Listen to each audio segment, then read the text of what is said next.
Do you want to play a game? You know, the kind of game we used to play when we were children. Yeah, sure. Okay, the winner gets a really big prize. That sounds like a great idea. So the winner gets a prize.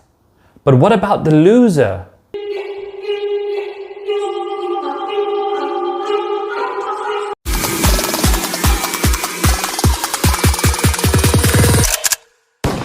Hello everybody, it's been a long time. I hope you're all doing well. In this video, I'm going to talk about Squid Game. Squid Game is a South Korean survival drama, which is the #1 show on Netflix right now all over the world.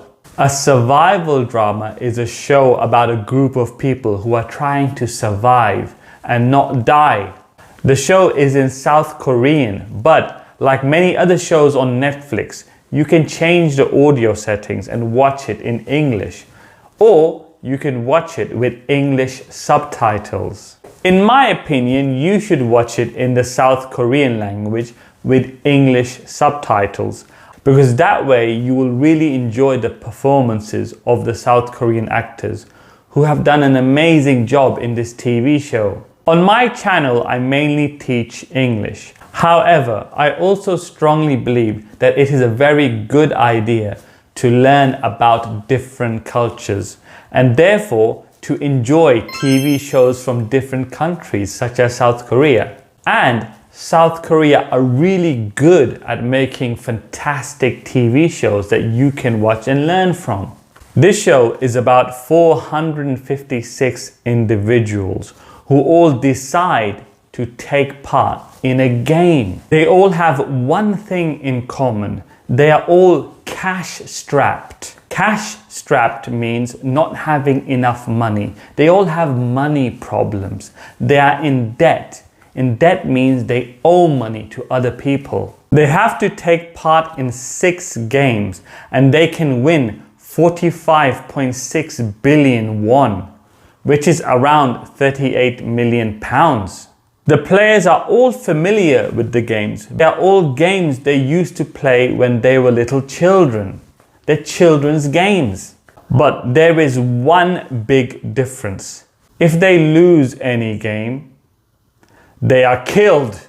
Oh my God. They are all taken to an unknown location. They are watched all the time. There are armed guards who watch them all the time. And they all have masks on. No, not these kinds of masks. These ones. After the first game, many players are killed. It's the first time that they all learn about this rule, that they will be killed if they don't win the game. Most of the remaining players don't want to stay anymore. They decide to have a vote and they are allowed to leave. When they go back to their old lives, they realize that life outside their normal lives are so tough and depressing that they would rather just go back and take their chances in the game. The story sheds light on how difficult life can be for everyday people who are struggling. How difficult it is to survive in the real world, trying to keep jobs, trying to please your boss, trying to pay off your debts. All the people in this show are the types of people we could all relate to on some level. They are all just trying to make ends meet. They're trying to survive. One of the main characters is Song Ji-hoon. By the way, I apologize for my atrocious pronunciation. I'm really sorry that I can't pronounce the names of the characters from South Korea. So Song Ji-hoon is a divorced chauffeur. He has a daughter who he can't see regularly. He has a mother who is sick, who he tries to look after.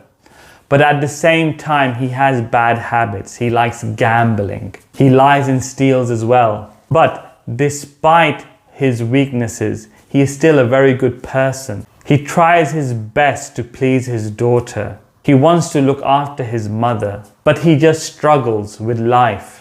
There is Gansi Biek, who is a defector from North Korea.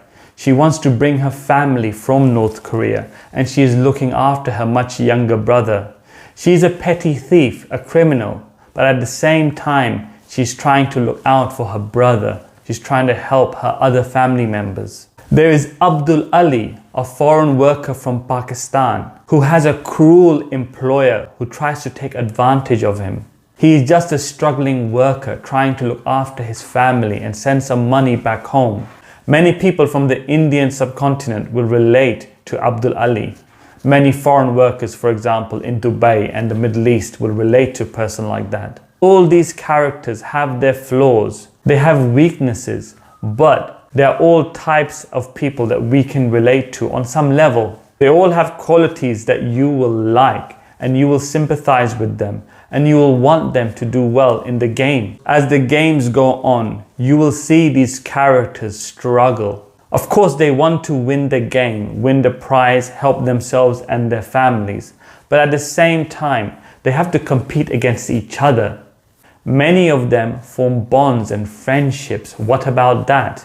Do they work together or do they work against each other? Watching their journey and how they behave, watching them make their choices is really interesting. I absolutely loved the show. The acting was amazing. The story was brilliant and original. One of the ways you can learn from such shows is to remember some of the lines and quotes said by the actors. My favorite line from this show is when one of the players, when she is seriously injured and in a lot of trouble, turns to another player who is about to do something really bad, stops him and reminds him, "Don't do that. You are not that type of person." She is reminding him of his goodness. She is reminding him of his true character, of what type of person he is, even after being in a terrible game, in a ruthless, evil game. Don't lose yourself. Don't do something that you wouldn't normally do. I thought that part was very, very powerful. That was my favorite bit. What about you? Watch the show and then leave your comments below. What did you think of the show? What was your favorite part in the show? What was your favorite line from the show? As always, don't forget to like, subscribe and share. I promise I will upload more regularly from now on. I'm sorry that I haven't been able to do that. I've been very busy, but from now on, I will be regular. I promise. Until next time, goodbye.